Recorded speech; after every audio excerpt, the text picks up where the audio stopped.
Paano ang tamang pagdarasal? Kapag kayo ay nagdarasal, ay huwag kayong gagaya sa mga hipokrito na nagdarasal sa mga simbahan upang makita ng mga tao. Sa halip, ay pumasok kayo sa inyong mga silid at isara ang pinto at manalangin sa ating Diyos Ama ng palihim. Hindi na po kailangang bigkasin ng paulit-ulit ang panalangin gaya ng ginagawa ng mga Katoliko kapag sila ay nag-rosaryo. Dahil hindi po nakukuha sa dami ng sinasabi o sa haba ng prayer ang pagdinig ng Diyos sa ating mga panalangin. Kaya wag po tayong gumaya sa kanila. Dahil alam na ng Diyos ang mga bagay na kailangan natin bago pa natin ito hilingin. Hindi na natin ito kailangan pang ulit-ulitin. At anuman ang hingin natin sa panalangin, dapat ay nananampalataya tayo na diringgin iyon ng Diyos at tiyak na iyon ay matutupad. As long as kalooban din iyon ng Diyos. Sa aking personal experience, may mga panalangin po ako na sinagot ng Diyos in an instant. Meron din namang hindi agad-agad. At may mga panalangin din po akong hindi pa natutupad o sadyang hindi talaga matutupad. Magkagayon man, ay nauunawaan ko po ito. Dahil alam ko na mas alam ng Diyos kung ano ang makabubuti o makakasama sa akin. Kaya ang kalooban po niya ang masusunod, hindi ang akin. At alam ko rin na may takdang oras po siya sa lahat ng bagay. Kailangan ko lamang maghintay, kaya magpasakop lamang po tayo at magpakumbaba lagi sa Diyos dahil hindi po siya isang genie na kada hiling mo ay ibibigay agad. Siya po ay ang kataas-taasang Diyos at tayo ay nakikiusap lamang sa Kanya at humihingi ng awa at biyaya. Sa pattern naman po ng prayer ay ito ang biblikal na panalangin. Ama namin na nasa langit, sambahin ang ngalan mo. Dumating nawa ang kaharian mo, matupad nawa ang kalooban mo dito sa lupa gaya ng sa langit. Bigyan mo kami ng kakanin sa araw-araw at patawarin mo kami sa aming mga sala. Gaya ng pagpapatawad namin sa mga nagkakasala sa amin. Ilayo mo kami sa tukso at iligtas mo kami sa masama sapagkat sa iyo ang kaharian at ang kapangyarihan at ang kaluwalhatian magpakailanman. Amen. Importante po na ang ating panalangin sa Diyos Ama ay hilingin natin sa pangalan ng Panginoong Hesus dahil siya lamang po ang mediator sa pagitan ng Diyos at ng mga tao.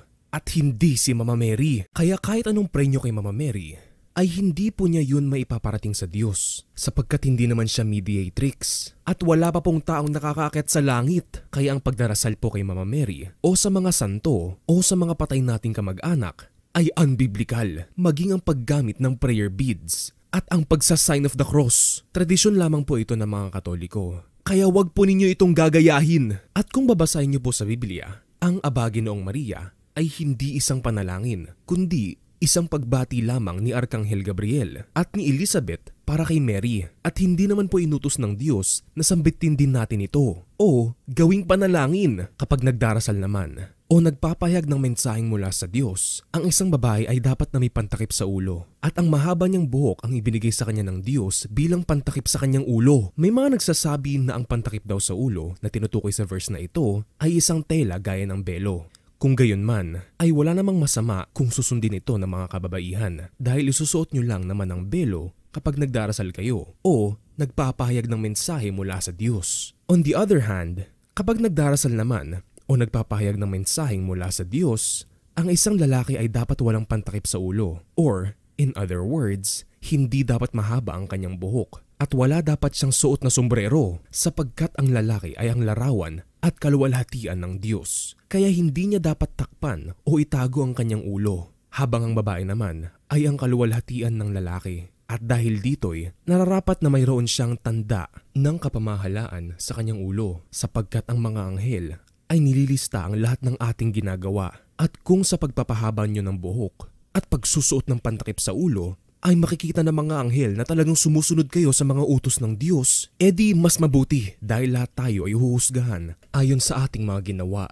Sa araw ng paghuhukom, tandaan, may natural order po ang Diyos sa kanyang creation. Ang ulo ng babae ay ang lalaki, ang ulo naman ng lalaki ay ang Panginoong Hesukristo, at ang ulo ng Panginoong Hesukristo ay ang Diyos Ama. So, kapag nagdarasal o nagpapahayag ng mensaheng mula sa Diyos ang isang babae nang walang pantakip sa ulo, ay niwawalang puri niya ang lalaki. At ang lalaki namang may pantakip sa ulo habang nagdarasal o nagpapahayag ng mensaheng mula sa Diyos, ay niwawalang puri ang Panginoong Hesukristo. Anyway, ang mga ito ay gabay lamang sa pananalangin. At bukod sa Ama namin, ay dapat may personal prayer din po kayo sa Diyos. Wala naman po itong takdang bilang, pero kung tutularan natin si Daniel, ay 3 beses po siya manalangin sa Diyos at kapag nagdarasal siya, ay nagpapatira pa siya o di kaya ay lumuluhod habang nakatingin sa langit at kahit pagbawalan pa siya ng hari, ay walang makakapigil sa kanyang sumamba at magdasal sa Diyos. Pagdating naman po sa banal na hapunan,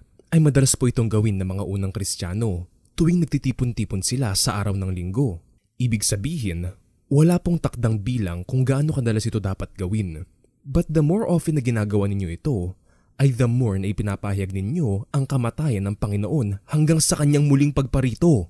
So, pwede po ninyo itong gawin weekly o monthly. Ngunit ang importante ay magawa ninyo ito tuwing Feast of the Passover. Hindi po ito fixed date, kaya isearch na lang po sa internet kung kailan ito para sa susunod na taon. At kapag magtitipon-tipon kayo upang i-celebrate ang Passover, dapat ay maghantayan kayo at sabay-sabay ninyong kakainin ang tinapay na walang lebadura o yeast at iinumin ng wine o purong grape juice. Ang tinapay na walang lebadura ay sumisimbolo sa katawan ni Kristo na inihandog niya para sa atin. Habang ang wine naman ay sumisimbolo sa bagong tipan na pinagtibay ng kanyang dugo. Kaya ang sino mang kumakain ng tinapay at umiinom ng wine na ito, sa paraang di nararapat ay nagkakasala sa katawan at dugo ng Panginoon at ipinapahamak ang kanyang kaluluwa. Kaya para hindi kayo magkasala ay kumain muna kayo sa bahay para hindi kayo magutom habang hinihintay ang inyong mga kasama. Huwag kayong patay gutom. Isipin nyo rin po ang iba pang kakain at mas lalong huwag nyong ubusin ang lahat ng wine. Hindi po kayo nagpunta ng church para maglasing. Ngunit bago po ako tuluyang magpaalam ay mag-iiwan po ako ng isang panalangin. Diyos Ama, kayo lamang po ang Diyos na aming dapat sambahin. Nagpapasalamat po ako na binigyan ninyo ako ng pagkakataong makilala kayo at ang Panginoong Hesukristo. Lubos din po ako nagpapasalamat na binigyan niyo ako ng pagkakataong balaan ng mga tao at magising sa katotohanan.